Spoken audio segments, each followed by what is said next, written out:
keep my sourdough jalapeno cheddar scones. They are a favorite among readers on the blog. They've been over there for about 2 years. If you think scones are hard, let's go make this together. It's so simple.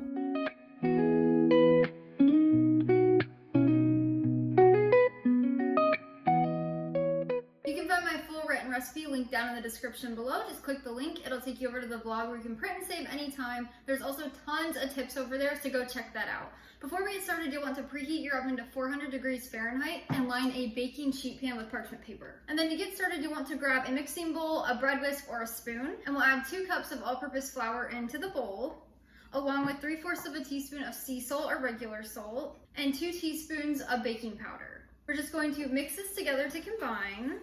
Next, we'll add in 8 tablespoons of cold salted stick butter. You do not want to use margarine, and it cannot be room temperature. It must be cold. Cold butter is so important in scones to get that flaky texture. If you have warm or softened butter, it's not going to give you that same texture. So you can incorporate this in 2 ways. My favorite is grabbing a cheese grater with large holes, and we're just going to grate this in. If you don't have a cheese grater, just take a fork and cut your butter into cubes, and then use your fork to mash it into your flour mixture until it's pea-sized pieces. But I'm just going to grate this in. It's the fastest way.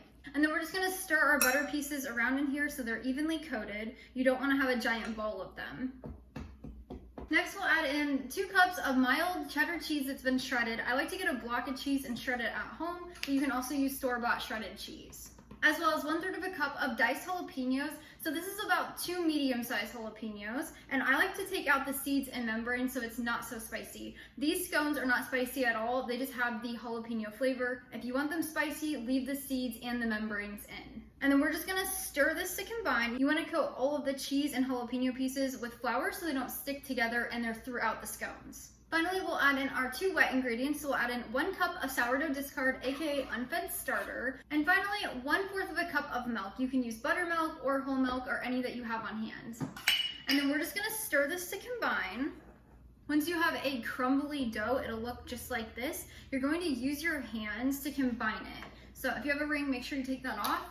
And then you're just going to use your hands to knead this together. Now, if it's not coming into a ball of dough after you're doing this for a little bit, you can add a few tablespoons of extra milk. That just means your starter is a little less hydrated than mine. That's not a problem. If it's sticky and the dough is a little wet, that means your starter was extra hydrated than mine. Again, not a problem. Just add a few extra tablespoons of flour.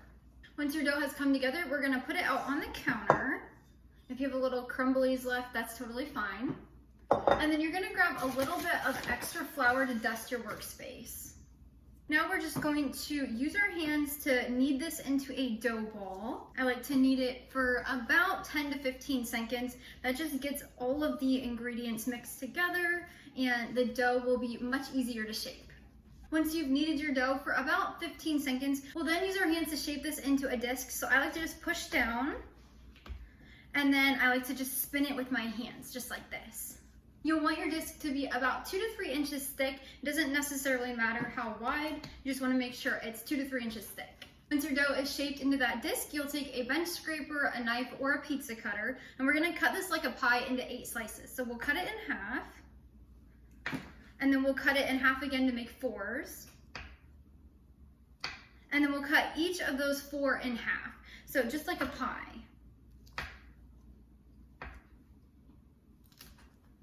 And that is how you shape your sourdough scones. It's really simple and easy. Next, we'll grab our sheet pan, and we're just gonna place these on here about 1 inch or 2 apart. You do not want them to be touching. So just like this.